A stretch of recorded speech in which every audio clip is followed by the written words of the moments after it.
Hey, everybody, and welcome to another episode of My JavaScript Story. This week, we're talking to Douglas Crockford. Douglas, do you want to say hello? Hello. Do you want to just remind people who you are? We had you on episode 392, and we talked about a whole bunch of stuff. 392, that was a good one, wasn't it? Yeah. Let's see. So I'm Douglas Crockford. I'm the person who discovered that JavaScript has good parts. That was the first important discovery of the 21st century. I can so appreciate that. Yeah, when I first announced my findings, people were extremely skeptical. No way, there can't possibly be any good parts in this language. But It's since been verified. In fact, there are some very, very good parts. Some of the best parts ever put into a programming language are in JavaScript. Nice. This episode is sponsored by Sentry.io. Recently, I came across a great tool for tracking and monitoring problems in my apps. Then I asked them if they wanted to sponsor the show and allow me to share my experience with you. Sentry provides a terrific interface for keeping track of what's going on with my app. It also tracks releases so I can tell if what I deployed makes things better or worse. They give full stack traces and as much information as possible about the situation when the error occurred to help you track down the errors. Plus, one thing I love, you can customize the context provided by Sentry. So, if you're looking for specific information about the request, you can provide it. It automatically scrubs passwords and secure information, and you can customize the scrubbing as well. Finally, it has a user feedback system built in that you can use to get information from your users. Oh, and I also love that they support open source to the point where they actually open sourced Sentry if you want to self-host it. Use the code devchat at Sentry.io to get 2 months free on Sentry's small plan. That's code devchat at Sentry.io.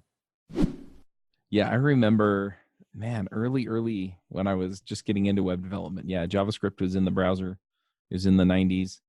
And yeah, I mean, we just use it to like make text blink or something. I had no idea it was going to become this big thing. Oh, yeah, nobody did. I mean, there were theories back then that there are some things you had to do in Java and some things you do in JavaScript. For example, in JavaScript, you could not do a slider. Just can't do it. So anything that requires a slider has to be written in Java.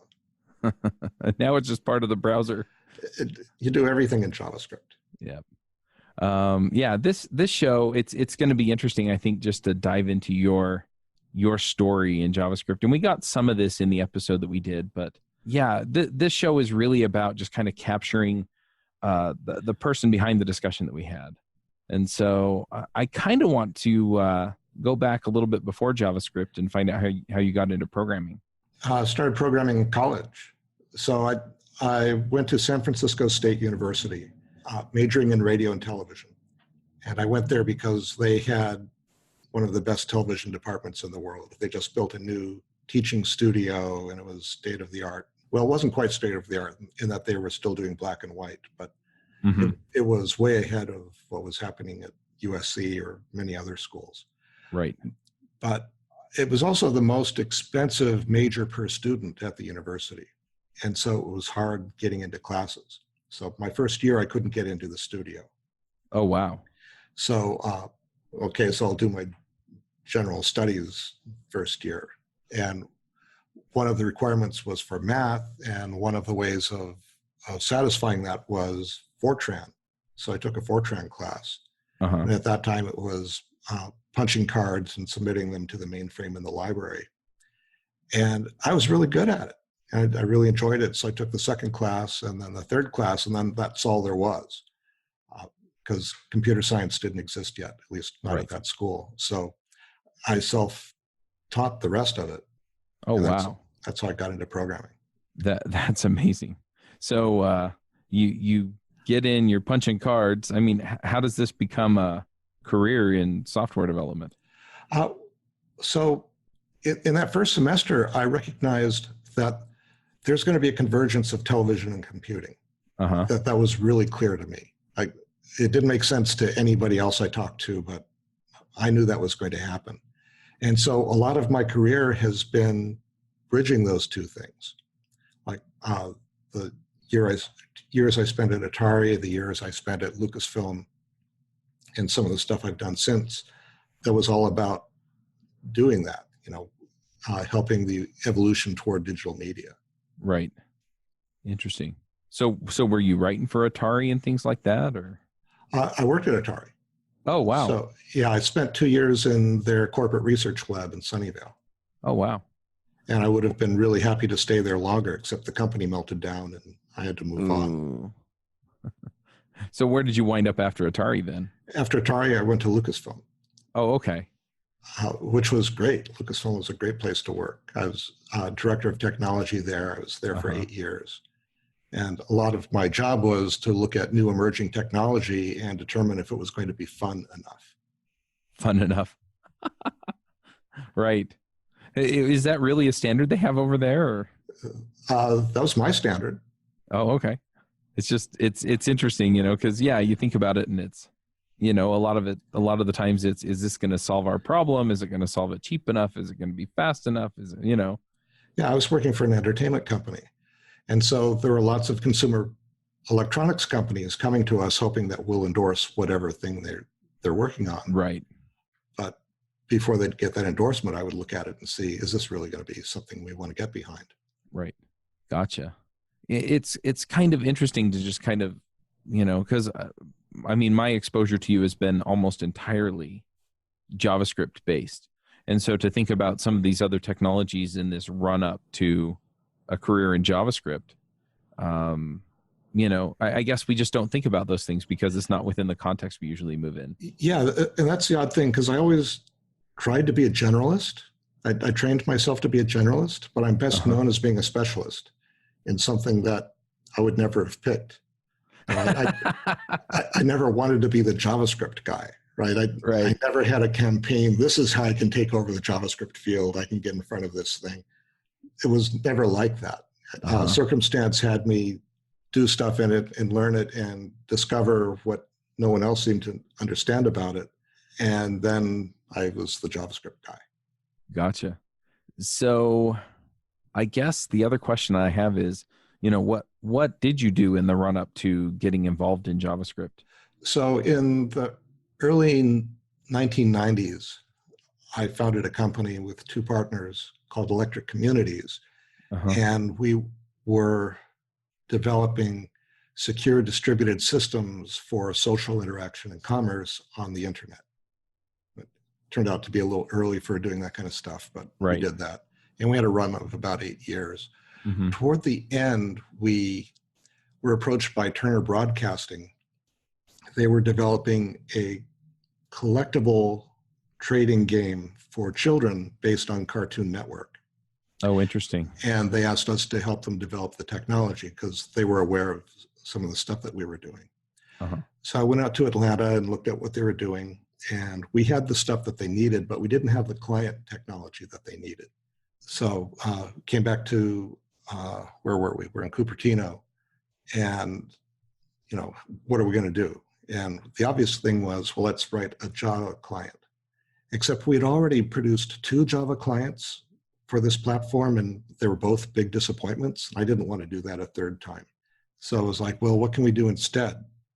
And I don't know where it came from, but I got this crazy idea. Maybe we could do it in the browser using dynamic HTML, which is something that I had never looked at before. So I hacked together a little demo where I could drag and drop some cartoon characters onto a page. And we showed that to the people in Atlanta, and they said, yeah, that's great. That's exactly the kind of thing we want. So okay, great. Okay, so we're going to do this thing in JavaScript.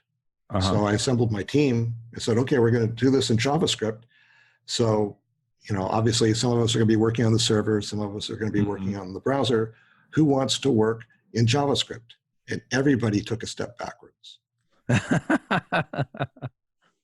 There was no threat I could make to anybody that would get them to write the JavaScript. It was going to be, so beneath them. They didn't want to be soiled in it. They didn't want the loss of reputation. They were concerned that they'd never work again if they did a project in JavaScript. Nobody wanted to do that. So I had to do it. So I had to do the project, and I was cursing the whole time because I made the same mistake that everybody else does. Of course you did. I didn't bother to learn the language first, right? It looked familiar. I knew Java really well. I thought, I should be able to puzzle this out. It has semicolons. Yeah. And it's got curly braces, it's all there. Yeah. And it kept punishing me, and it was really painful. I remember one occasion where I was so frustrated with it, I punched a cubicle wall and almost broke my hand. It's just, hating JavaScript. Mm-hmm. But we got it done, and we delivered the project on time, and we were paid, and everything was great. So that was a really successful project. And then we started using that same technology for our own product. Mm-hmm. Unfortunately, while we were developing all this stuff, the other half of the company was spending all the money we had made. Oh. And then the .com crash happened, and Right. we were out of business. So I had to file for bankruptcy. And it turns out when you're going through bankruptcy, you've got a lot of free time. Mm-hmm. So I used that time to finally read the ECMAScript standard. Right. And it was like, oh, that's what's going on. So I kept having all these epiphanies like, oh, okay, that's why that didn't work. Right. And the biggest one was I realized it had lambdas in it. That this is basically scheme in C's clothing. And that totally changed my understanding of the language, that I'd been doing everything completely wrong. I wrote JSLint at that time because I recognized the language has all of these problems and insecurities, and I needed assistance in helping myself to manage those because it's a really dangerous language in that respect. Right. So that turned out really well, and eventually that led to writing a book about that stuff. That makes sense. It's really interesting just to kind of get the background on that too, where, yeah, I guess not fortunate circumstances, but you wound up in a place where, yeah, you had the time to go review the ECMAScript standard and then say, okay, if this is tripping me up, it's probably tripping other people up. And yeah, you wind up with something that looks like JavaScript, the good parts. Yeah, I wrote a few articles and I started giving lectures. And basically my perspective was, I want to be delivering what I wish I had had access to when I started. I wanted something which said, if you're a programmer and you think you understand how programming works, this is how you need to change your perspective if you want to use this language well. Right. Makes sense. How was the initial reception of that? It was all over the place. So there are some people who really liked it, who really appreciate it. I hear from people all the time saying, thanks to you, I have a career, and always happy to hear that stuff. But there are also people who are extremely hateful about it, that they think in trying to promote a better way of doing this, that I'm criticizing them personally because they can't or won't do it, which was never my intention. I've never called out anybody individually and said, this person is not living up to our standards or anything like that. I'm just trying to help everybody write better programs. Mm-hmm. But we can get really emotional about this stuff. And so, that happens. Yeah, definitely. And I know plenty of people that, they felt like you made JavaScript make sense. I know other people that were deep into it, doing other things, and they were just like, he wrote a book. So you get in, you write JavaScript, the good parts. Did that change things much for you? I mean, as far as, your career trajectory, did you wind up feeling like you had to stay in JavaScript or? No. So for most of my career, I just do what I want to do. Right. So that's a pretty healthy way to go. Yeah. In some places, my job was to float. In some places, I was just undermanaged and allowed to do whatever I thought needed to be done. So that's what I've continued to do. And I'm still doing now. Now I'm self-employed, but I'm still doing that. If there's a problem that looks interesting to me, I'll work on that. So most of my attention right now is going to the post-JavaScript environment. What's the next language going to be? We talked about that a bit last time. So I'm happy to see that JavaScript's going well for everybody, and I think that's great. There's a lot of stuff which makes, I think, sense to do in JavaScript more so than other languages, so that's good. But most of my focus now is going to the next step. Right, and we talked a little bit about Misty in the last episode that we talked through. One of my favorite communities to get involved with these days is the Angular community. There are so many great people there. We've had a lot of them on Adventures in Angular over the last several years, and I really wanted to just highlight people and give you a chance to get to know the flavor and the feel of being around some of these awesome people. We've talked to people on the Angular core team. We've talked to people who have organized the conferences. We've talked to some of the co-hosts that I've had on Adventures in Angular. Nowadays, Aaron Frost is running the show, and he's doing the same thing. Typically, he's been doing it at conferences lately, which is a lot of fun. But you get to hear what these people are about and why they care and how they get involved with other people in the Angular community. So if you're looking for that connection in the Angular community and a way to really understand the people who are involved in the Angular community, then go check out My Angular Story. You can find it at myangularstory.com. I'm curious, you wrote How JavaScript Works recently, but you've been spending most of your time, it sounds like, working on Misty. So how much time do you wind up splitting these days between the JavaScript world and the Misty world? It's hard to say because my current outlook is that the next language is informed by JavaScript. That there are some things that JavaScript got right that definitely should be communicated into the next language. Right. And the approach that I see most other people taking is they want to take the mistakes that the other languages made and reincorporate them into JavaScript. So in that respect, I'm way out of the mainstream right now. Yeah. I'm trying to do something which is abstract or subtractive and extending, and everyone else is just trying to pile on features. Yeah, that's fair. It's interesting too, because, coming from a Ruby background and having done, a few of the other languages, some of the things they're pulling in, it's like, yeah, that's a powerful feature out of whatever language that, I saw it in C++ or C# or Java or Ruby or something else. But there were some things about it that made it really hard to use properly, right? And so you'd get in and you find out that you have a 5-pound hammer for a little nail you're putting in the wall to hang a picture up with. Yeah, so in How JavaScript Works, I did two things. One was my thinking about the language has changed in the 10 years since I wrote the first book. And so I wanted to document that. And it also gave me a place to experiment with the new language. So in the later chapters, I have a compiler and a runtime and things which are experimenting with a toy language, which might inform the next language. But also in the earlier chapters, I got to play with arithmetic and things which might have a strong impact on the next language, but ground them completely in JavaScript. And also going through the language again and deciding fresh, is this a good part or a bad part? That was a really useful exercise for me. Yep. So you're building, I'm curious, so is Misty going to be a simpler language? Should I be calling it Misty? Should I be calling it the next language? Yeah, JavaScript went through a similar kind of identity crisis. For a while it was ES Next. We don't know what we're going to call it, but there's probably going to be another one. And I'm sort of there. Yeah. So I've been working on this language for like 40 years now. Right. So, as I learn things, I tear things up and put new things in, and my ideas have constantly been changing. And the main thing I'm trying to do now is to get it smaller. What is really essential here and what is just noise?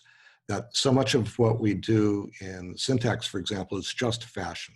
It's not functionality. We tell ourselves it's functionality, but it's not. It's just style. And figuring out which of those things are real and which aren't is difficult. But I chose Misty as the name of the language because it's vaporware at this point. And so I wanted the name to, to be honest about where we are in the production of this thing. So it might finish with that name or it might finish with another name. It's had several names over its life. Right, that makes sense. But just from our conversations, a lot of the conversation has been around simplifying as opposed to adding features. And so when we talk about languages, a lot of times we're talking about the features, right? It's what features does it have? And it sounds like it might be just as germane to talk about what features it doesn't have.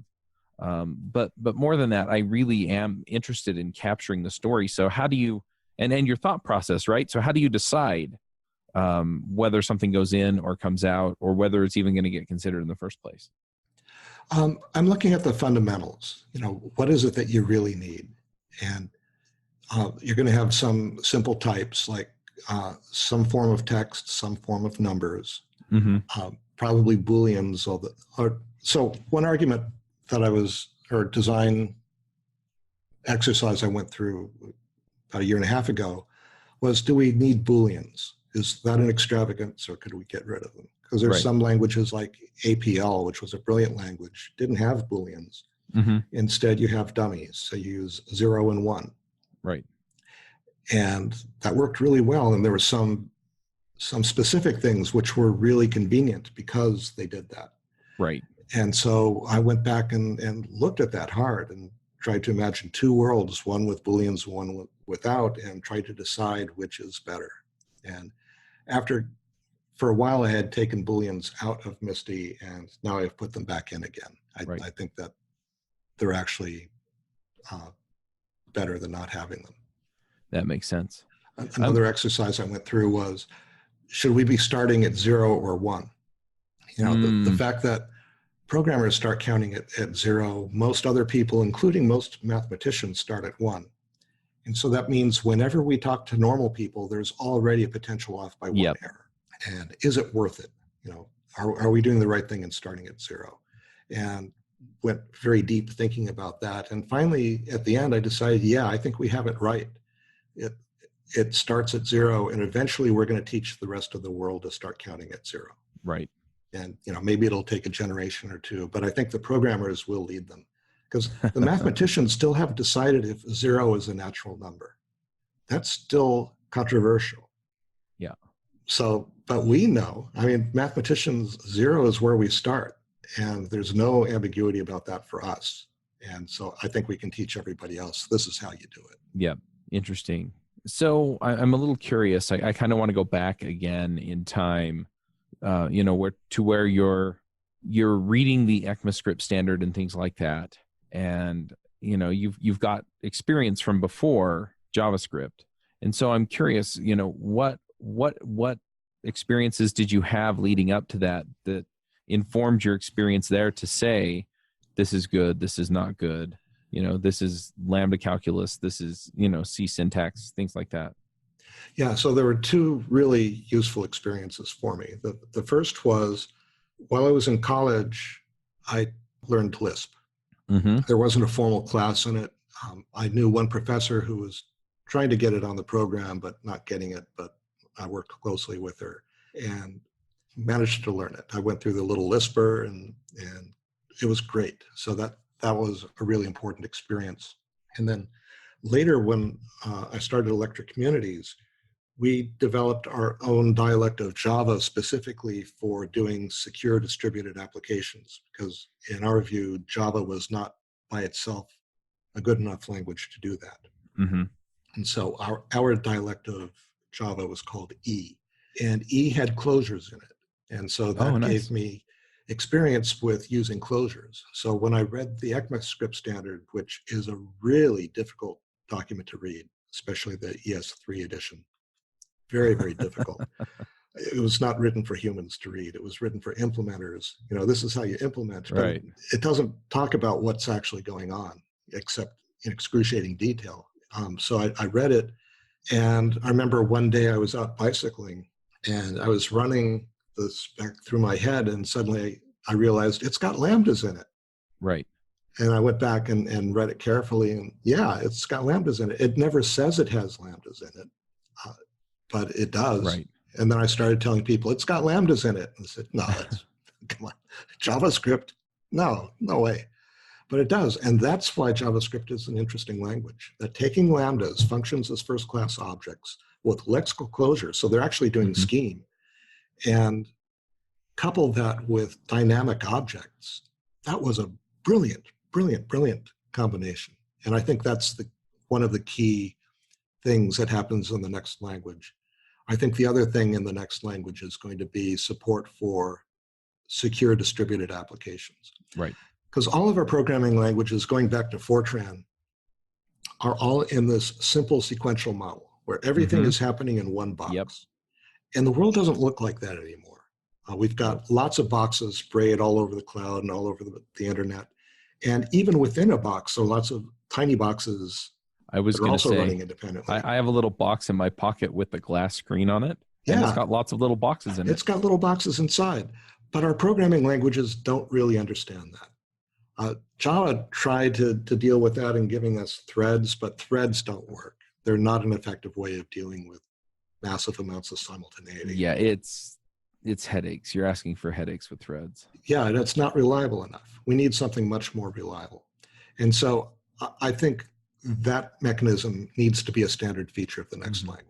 So basically, I'm starting by taking JavaScript and removing everything in it that's bad, and then adding support for secure distributed processing. And I think that's the place to start for the next language. Cool. Very cool. This is usually the point where I ask what people are working on now. So I'm kind of curious, is this kind of the big thing, or are there other things that you're working on? It's that, and I'll probably be doing some more books. Okay. About JavaScript or about something else?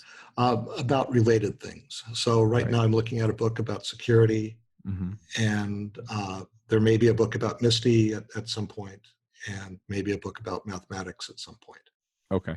So one thing that I always wished for was a good book about mathematics for programmers. You know, I was not a math major, but sometimes we brush against that stuff. I always thought it was funny in my major. I was a computer engineering major, so people would go minor in math, and I was like, so did you pass the other two classes?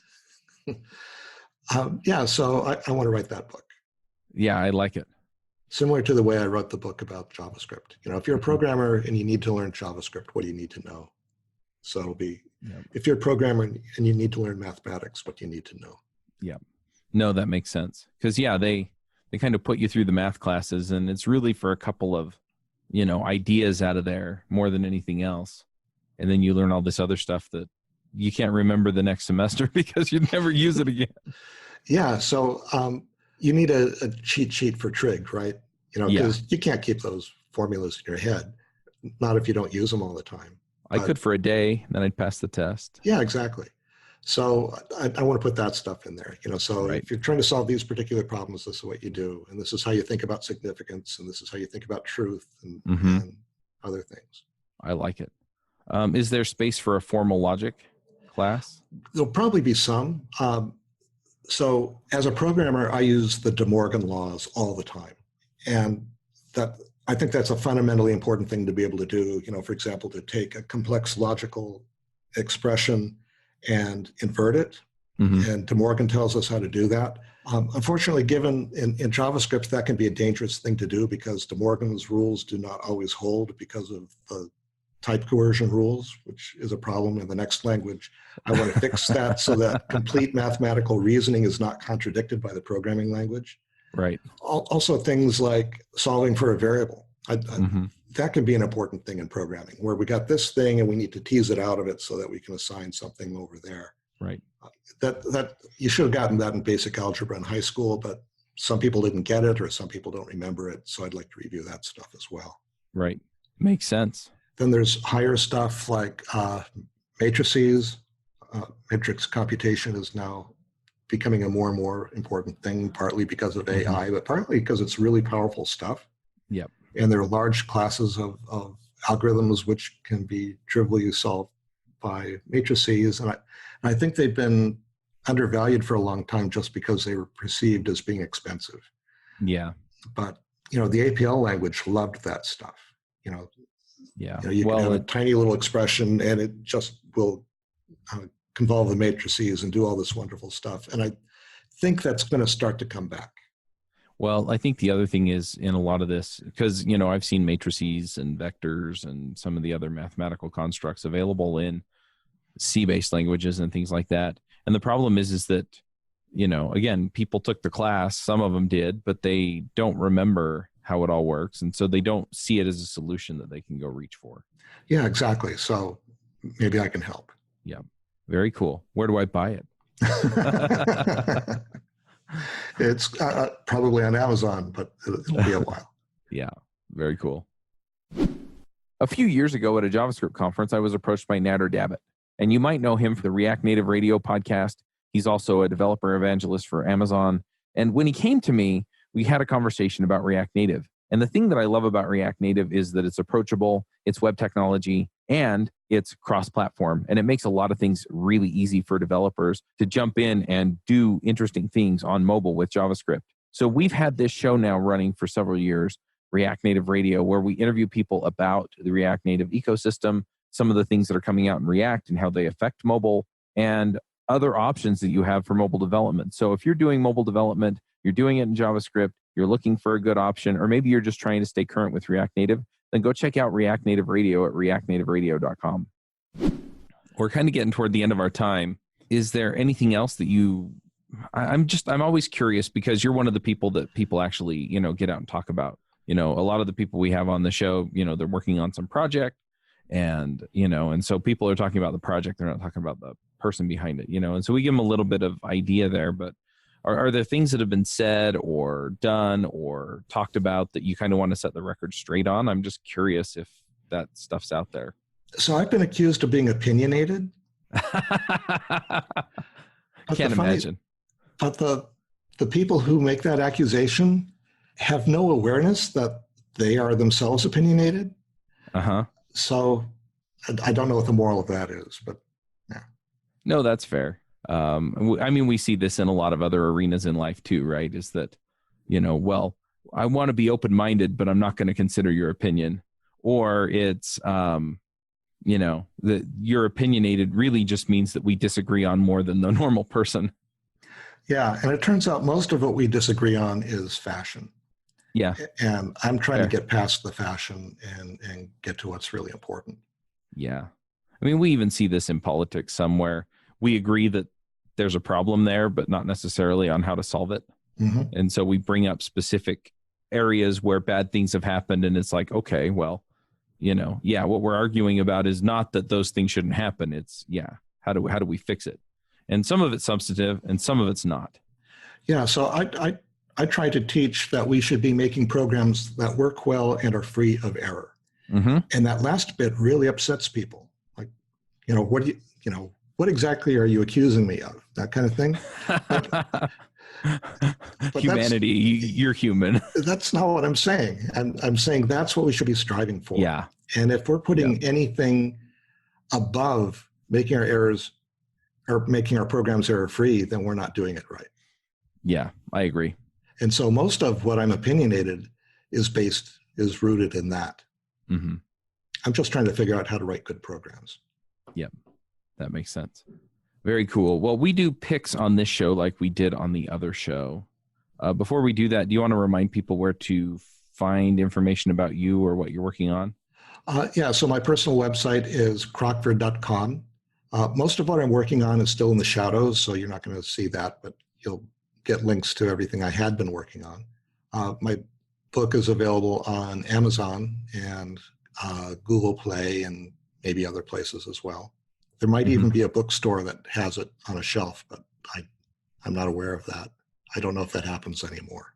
I really miss bookstores. I used to love bookstores. I could spend hours in there. And one of the things I like least about the future is that they seem to have all disappeared. Yeah. Yeah, that's true. It's convenient to have it show up at your house, but there's a certain feel to it, and just going in and not knowing exactly what you're going to run across. Yeah, just browsing and discovering. It's like, oh, I had no idea. I'm really interested in that. Yep. I miss that. Yep.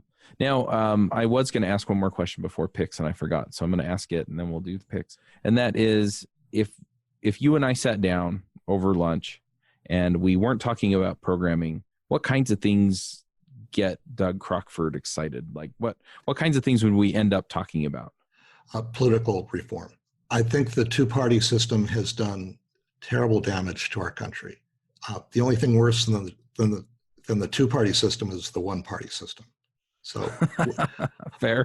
We don't have that, but the two parties can agree that they like the two-party system, and it's not working for us. There's this idea that your vote doesn't count, and we tell you, well, vote anyway because it does count, but it doesn't count. And because of gerrymandering and because of the way districting works and the way the Electoral College works, it doesn't count.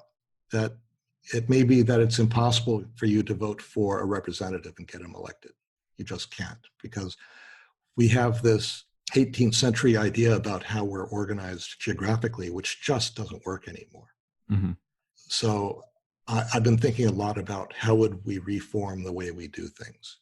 If I could write a constitutional amendment which would establish the Department of Elections, and if I could contract with NIST and NSA to come up with a new way of doing online elections, which would significantly shorten the election cycle and allow people to vote in a way which is not constrained to geographic limits, what could we do?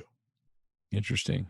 Yeah, I'm a little bit of a political junkie myself. There are definitely things that I see wrong with that system, and things that I think it lends itself a little bit toward getting right. But yeah, I don't like having just two choices, because I never completely agree with either side. And in a lot of cases, I kind of generally agree maybe with one side more than the other. And so, yeah, I definitely see those issues. And I would love to just pick your brain about the why and the how and the what, but we do not have time on this show, and it's not what it's about anyway. But yeah, do you have then, I don't know if you've written stuff about this, or if you think there are books out there that people should be reading and thinking through, or things like that. That's one thing that I'd be curious to hear about. I haven't written anything yet. I'm still forming my ideas. It's sort of like designing a complex software system, in that you want to look at how can this thing get gamed? Can it get into failure states or bad modes? And so try to think through as many implications as you can, and try to, however you do it, it's going to be biased one way or another. And I want to figure out a way to bias it in favor of unborn generations. Right. Interesting. So yeah, I'd be curious to know what your influences are, but we can probably just take that offline. All right. Well, let's do some picks. Now, since you picked Game of Thrones last time, I've actually finished the series, so I have to. It was good. I wasn't as angry about the ending as some people were, but yeah. So they did this really interesting thing where they set you up for a particular course, and all along they prepared you for the fact that we are really devious and things don't work the way they work. Like, we'll kill off the guy who looks like he's going to be the hero of the whole thing in the first season. Yep. That should have tipped people off on what their expectations should be, but they didn't. They thought they had gotten that stuff out of their system, and it was going to be kind of conventional going up to the end. Yeah. And it wasn't.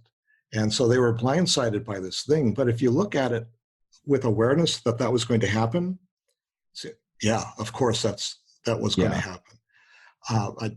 Just in case anyone hasn't seen it yet, I don't want to get too specific. But they were enraged that they had been taken.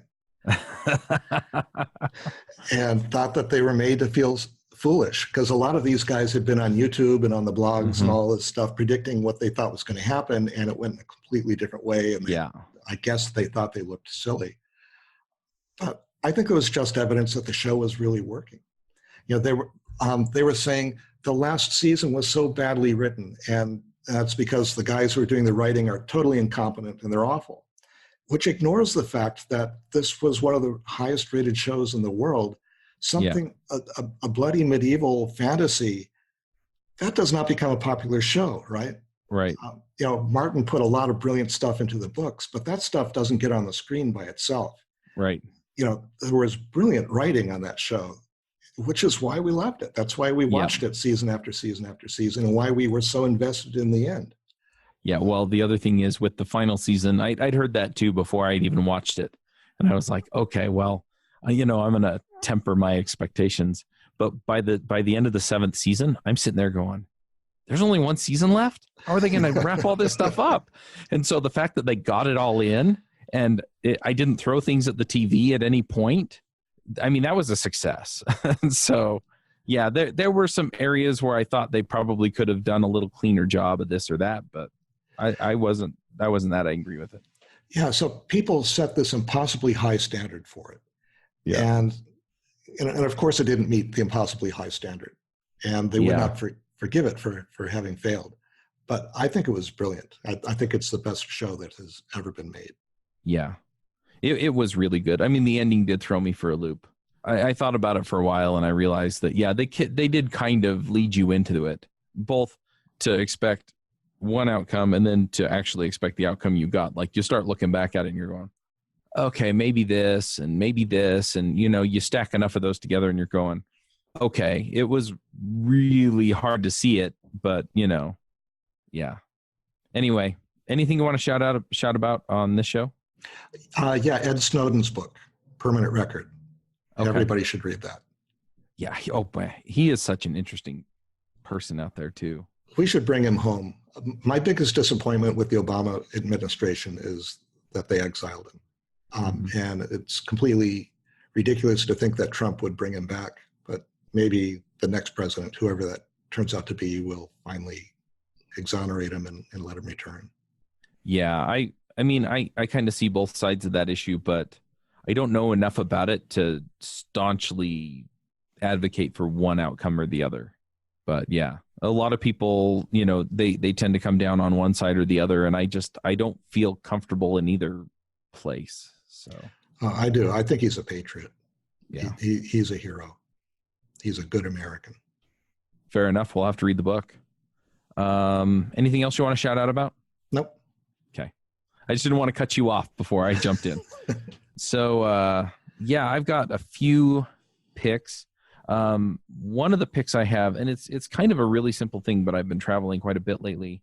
And I found that the neck pillows that they sell you at the airport, they just don't work for me. They don't. I see people and they walk around with them around their neck at the airport. I know a few people that just love them to death. They just don't work. The way that I have to fly is I fly on a window seat so that I have something to lean against so I can sleep if I'm going to sleep. And then I just got they sell these at the airport too, but they're just like one big bag full of foam. And, it's the same kind of stuff as the neck pillows. But what I found is with that, it actually gives enough support to my neck and my head against the bulkhead of the plane to where I can actually get rest. And they're like $10. It was a good deal for me. And so I have a couple of them and I just fly with one of those. One other pick I have is the pillow I sleep on. I'm just going to pick pillows, I guess. I didn't really have a plan for this, but it came to mind. It's called My Pillow. You can get it at mypillow.com. And they have like different fill thicknesses.